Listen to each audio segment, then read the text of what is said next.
If I could, I'd like to take a moment here just to link up with Viktor Semenov, who's been kind enough to make some time to join us. Because, Viktor, you're joining us from Mariupol in Ukraine. Yes. Can you start just by explaining, I mean, were you awake at the time? Because this happened early in the morning when Russia announced its invasion and that it would be moving forward. Tell me what happened from your point of view, what your reaction was. I was surprised the reaction, and I was awakened in an hour ago, not when the invasion began. And if I would say, was I surprised? Was anyone surprised in Ukraine? I would say no, because we defend ourselves for 8 years. Its wars has never ended for the 8 years from the beginning, and we are just awaited all the time that Russia will do an invasion. But anyway, it's a war in Europe. They are doing a missiles attacks to our capital, to the cities near us, to my city. Here was an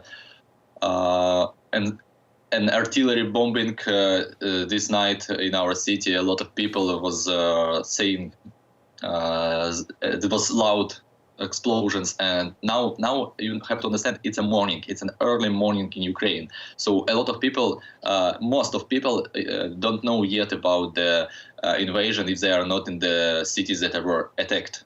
And that's the situation. Do you have any sense at this point in how much danger you or your family or your neighbors may be in at this point, in the sense of how far away you may be from the conflict, from any fighting that may be happening right now?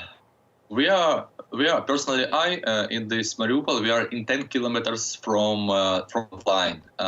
I do not know anything about how unsafe I am or how not, but I see now chats of my friends. They are telling in Telegram, they are telling like, we are running away from the city. No one knows nothing. We believe that our army can stand for Ukraine, and all the world will support Ukraine. For now, we know nothing. There are explosions, there are artillery, there are a lot of messages about the troops of Russians that are invading near Kharkiv. They're striking Kyiv, they're striking the bases in Dnipro. There about information about troops near Mariupol from the sea. But we don't know actually a lot. We know that invasion was started and that Putin is invading Ukraine. It's the only things we know. For now, in city center, it's safe. But who knows?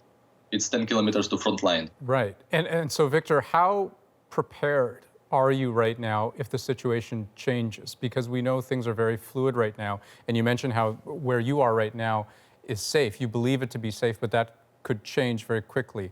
What are you going to do from this point on? How prepared are you? You have to know one thing. A lot of people are very angry. We have not fear. All the fear left in 8 years before. A lot of people now, some will run away from cities, some will stay. Personally, I and my girlfriend, we plan to collect our items to backpacks and go in 2 hours to when the city awake. We are going to the center where all the volunteers, the active part of Mariupol meet each other, and we will discuss the situation and choose how to protect our land against the invasion. Personally, I don't want to run from the city, but I don't know. I know nothing about the situation. If I'm still in the city center and if front line is 10 kilometers away, then I believe that Russia was stopped for some time outside the city.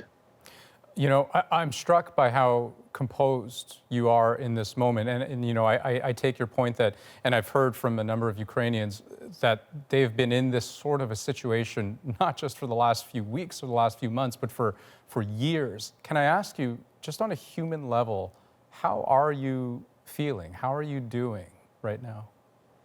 I'm full of fear, of course. It's 10 minutes ago, my voice was trembling.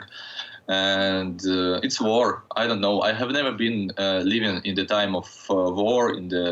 I was read the books about World War II, World War I, and other conflicts, and I didn't expect to see war in my own eyes in the center of Europe. Of course, I'm fear. Yeah, but when you have a plan, the fear comes back or not.